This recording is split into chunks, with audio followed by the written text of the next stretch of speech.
ಓಂ ಮಾತ್ರೇ ನಮಃ.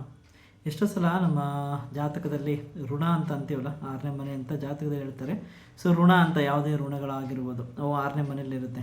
ಅದು ಏನು ಮಾಡುತ್ತೆ, ಅದು ಹಾಗೆ ಉಳ್ಕೊಂಡ್ರೆ 8ನೇ ಮನೆ ಏನೈತೆ ನಮಗೆ ಡಿಸೀಸ್ ಅಂತ ಏನಿತೀವಲ್ಲ ಅದಕ್ಕೆ ಅದು ಪ್ರಾಬ್ಲಮ್ ಕೊಡ್ತಾ ಇರುತ್ತೆ 8ನೇ ಮನೆಗೆ. ಸೊ ಅದೇನಾಗುತ್ತೆ ನಮಗೆ ಆಟೋಮೆಟಿಕ್ಲಿ ಯಾವಾಗ ನಾವು ಋಣ ಹೋಗಲಿಲ್ಲ ಅಥವಾ ಋಣ ಯಾರ ಕಡೆ ತೊಗೊಂಡಿದ್ದವರು ಡೆತ್ ಆಗಿಬಿಡ್ತು ಅಂದರೆ ಈ ಋಣದಿಂದ ನಮಗೆ ಡಿಸೀಸ್ ಆಟೋಮೆಟಿಕ್ಲಿ ಬರುತ್ತೆ. ಯಾಕಂದರೆ 6ರಿಂದ 8ನೇ ಮನೆಗೆ ಬರೀ ಮೂರನೇ ಹೌಸ್ ಸಂಬಂಧ, ಅದು ಸ್ಟ್ರೆಂತ್ ಅದು.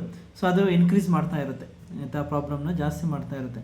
ಅದಕ್ಕೆ ನೀವು ಬೆಸ್ಟ್ ಏನಂದರೆ ನಿಮ್ಮದು 11ನೇ ಮನೆ ಇರುತ್ತಲ್ಲ ಅದು ಫ್ರೆಂಡ್ಸ್ ಆಗಿರುತ್ತೆ, ಮತ್ತು 8ನೇ ಮನೆ ಏನಿರುತ್ತೆ ಸೊ ಅದು ಅದರದ್ದು ಕರ್ಮ ಇರುತ್ತೆ.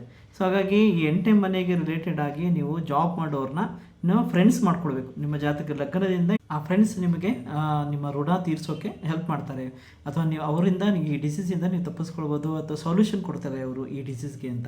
ಅದಕ್ಕೋಸ್ಕರ